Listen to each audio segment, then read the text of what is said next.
6 waktu Indonesia Tengah. Inilah Radio Republik Indonesia Bau-Bau dengan Warta Kepton, berita seputar Kepulauan Buton.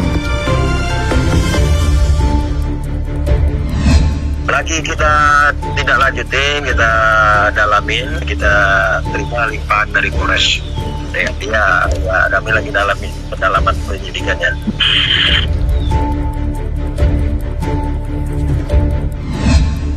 Dari 6 penghargaan, ini yang menjadi apresiasi yang luar biasa adalah Dapodik atau data rapor pendidikan kita.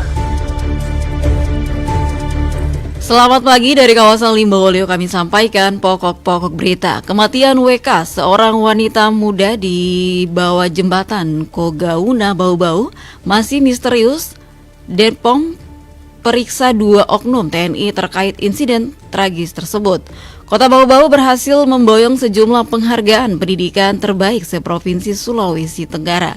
Inilah Warta Kepton pagi, selengkapnya hari ini, Rabu 24 Desember 2025. Bersama saya, Waode Sabaria.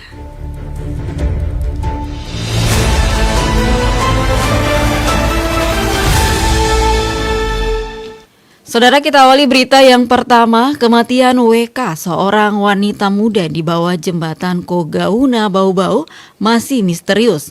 Denpom periksa 2 oknum TNI terkait insiden tragis tersebut. Selengkapnya reporter RRI Bau-Bau Waode Nur Liani melaporkan.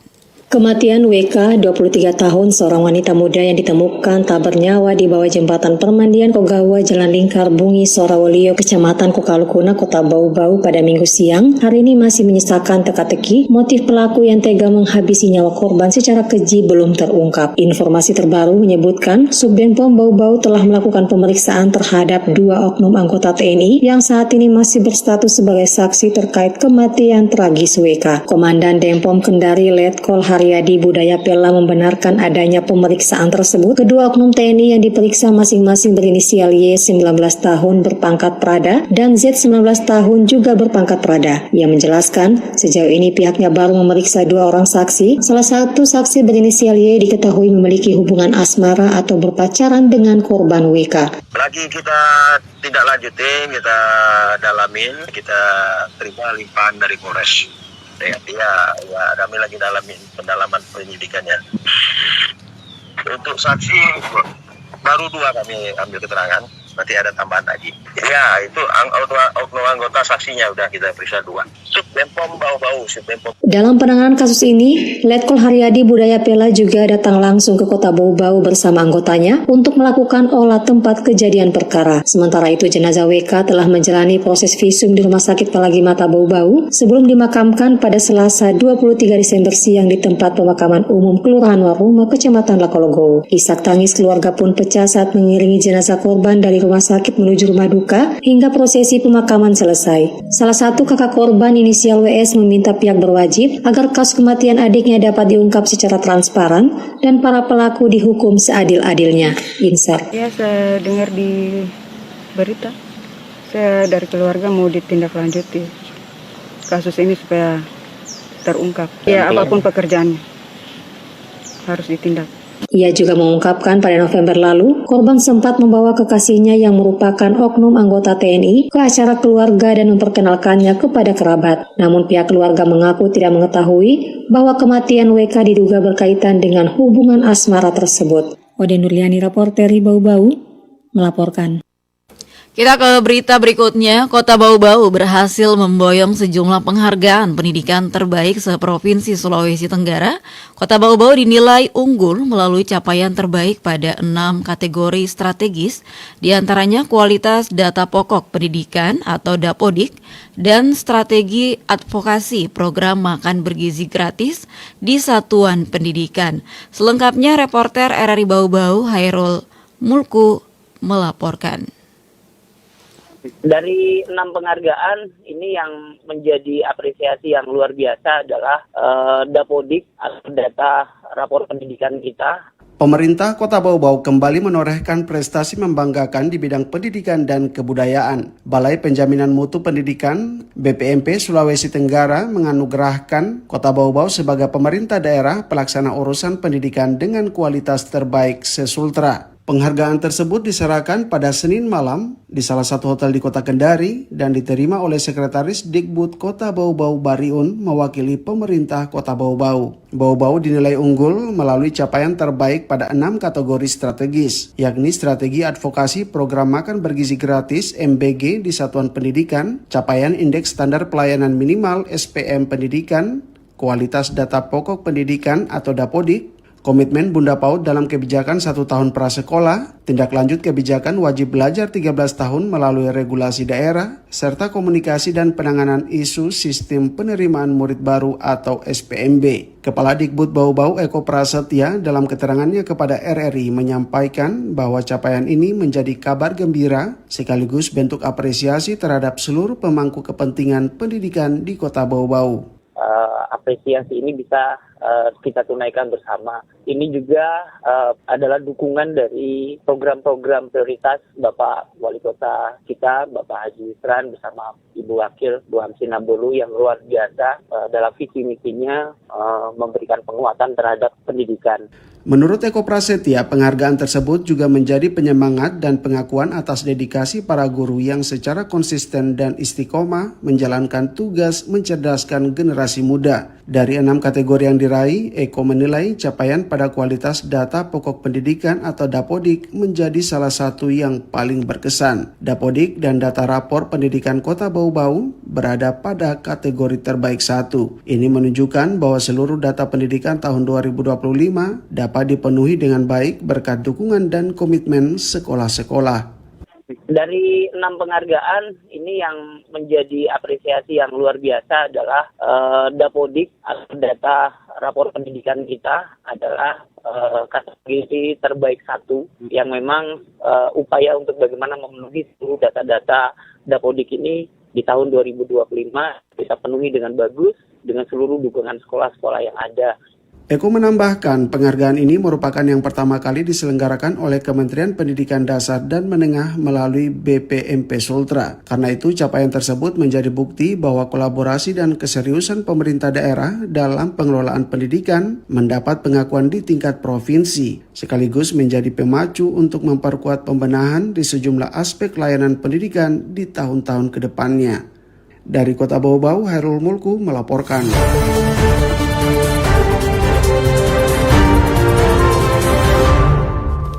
Kita ke berita berikutnya. Pemerintah Kota Bau-Bau melaksanakan penilaian potensi dan kompetensi aparatur sipil negara atau profiling ASN sebagai upaya memperkuat penerapan sistem merit dalam manajemen kepegawaian. Kegiatan ini berlangsung selama 3 hari, 23 hingga 25 Desember 2025 di SMK Negeri 1 Bau-Bau. Kepala BKPSDM Kota Bau-Bau, Ode Muhiba Suryani mengatakan, profiling ASN bertujuan memetakan potensi dan talenta ASN secara objektif sebagai dasar penempatan jabatan dan pengembangan karir berbasis data. Profiling ini diikuti sekitar 600 ASN dari berbagai jenjang jabatan dan meliputi pengukuran potensi psikologis, kompetensi manajerial dan sosial kultural, literasi digital, serta preferensi karir. Hasil profiling ASN akan terintegrasi secara nasional dan menjadi salah satu instrumen penyediaan sumber daya aparatur yang profesional dan kompeten. Wali Kota Bau-Bau Yusran Fahim bersama Wakil Wali Kota Waode Hamsina Bolu meninjau langsung pelaksanaan kegiatan pada hari pertama. Anda sedang mendengarkan Warta Kepton, berita seputar Kepulauan Buton. Masih di Warta Kepton pagi dan kita ke berita lainnya. Kantor Pelayanan Pajak Pratama Bau-Bau terus menggenjot aktivasi akun Coretex bagi wajib pajak di wilayah kerjanya. Selengkapnya dilaporkan Afriansa. Yang kami lakukan pertama adalah kepala daerah. Waktu itu juga Sultan itu sudah kita minta untuk aktivasi akun Kortek dulu. Kantor Pelayanan Pajak KPP Pratama Bau-Bau terus menggenjot aktivasi akun Kortex bagi wajib pajak di wilayah kerjanya. Kepala KPP Pratama Bau-Bau, Amrih Basuki Purnomo menyebut pihaknya memantau kemajuan aktivasi ini setiap hari Senin. Wilayah kerja KPP pertama Bau-Bau sendiri mencakup Kota Bau-Bau, Kabupaten Buton, Buton Tengah, Buton Utara, Buton Selatan, Muna, Muna Barat, hingga Wakatobi. Amri mengatakan langkah awal yang telah dilakukan pihaknya adalah meminta para kepala daerah termasuk Sultan Buton untuk lebih dulu mengaktifkan akun Kortex. Setelah itu, para pimpinan daerah diminta mengajak masyarakat luas. Yang kami lakukan pertama adalah kepala daerah. Waktu itu juga Sultan, itu sudah kita minta untuk aktivasi akun Kortex dulu. Dan habis itu kita minta mengajak masyarakat, terutama untuk kalau kayak pemerintah daerah, ASN yang ada di pemerintahan daerah itu kita minta aktivasi dulu. Karena mereka harus, ya ada surat edaran dari Kementerian Pemberdayaan Aparatur Negara bahwa ASN wajib melakukan aktivasi Kortex karena untuk pelaporan SPT tahun depan. Amri mengatakan aktivasi akun Kortex ini menjadi syarat utama untuk pelaporan surat pemberitahuan SPT tahunan tahun depan. Pelaporan SPT tahunan orang pribadi akan berlangsung pada periode Januari hingga 31 Maret. Sementara untuk badan usaha, batas pelaporan adalah 30 April. Meskipun sistem Kortex didesain lebih sederhana dan mudah, Amri mengakui adanya kendala teknis yang dihadapi wajib pajak saat mengaktifkan akunnya. Kendala utama adalah masalah data yang tidak diperbarui. Rata-rata ini kan email dan HP-nya orang-orang berganti-ganti. Ketika aplikasi ini diterapkan, kan ada kode otorisasi yang harus dikirim ke email atau ke SMS. Kalau mereka HP-nya udah berganti kan nggak bisa masuk. Akhirnya itu menjadi kendala juga. Ini akhirnya menjadi kerjaannya Bu Mirta sebagai kasih pelayan itu kemarin banyak melakukan pembaruan data wajib pajaknya.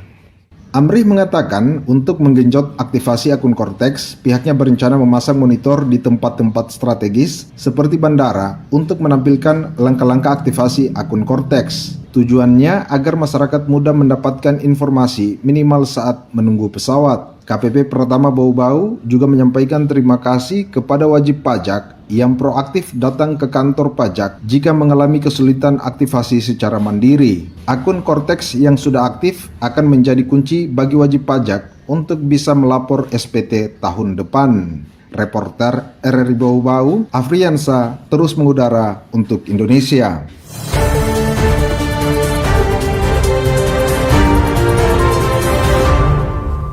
Kita ke berita yang terakhir, kala Toyota resmi membuka dealer barunya di Kota Bau-Bau sebagai bagian dari perluasan jaringan penjualan dan layanan purna jual Toyota di wilayah Kepulauan Sulawesi Tenggara. East Region General Manager Kala Toyota Arfan Anwar juga mengatakan kehadiran Kala Toyota Bau-Bau bertujuan meningkatkan kualitas pelayanan, khususnya layanan servis kendaraan yang kini mampu melayani lebih dari 20 unit per hari. Selain itu, Kala Toyota juga menghadirkan layanan Toyota Mobile Care untuk menjangkau pelanggan di wilayah kepulauan. Wali Kota Bau-Bau Yusran Fahim menyampaikan apresiasi atas investasi tersebut dan berharap Kala Toyota Bau-Bau dapat memberikan pelayanan terbaik sekaligus berkontribusi terhadap pertumbuhan ekonomi dan penciptaan lapangan kerja. Grand opening Kala Toyota Bau-Bau yang berlokasi di Jalan Pahlawan, Kelurahan Bukit Wolio Indah, ditandai dengan penandatanganan prasasti pada Selasa 23 November 2025 dan dihadiri jajaran pemerintah daerah serta pemangku kepentingan terkait.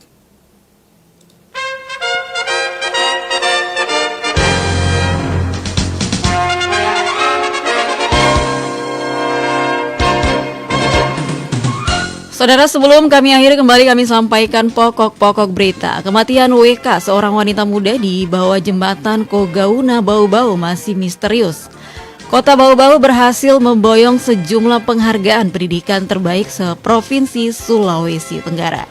Demikian Warta Kapten hari ini, mewakili kerabat kerja yang bertugas, saya Wadi Sabaria terus mengudara untuk Indonesia.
Selamat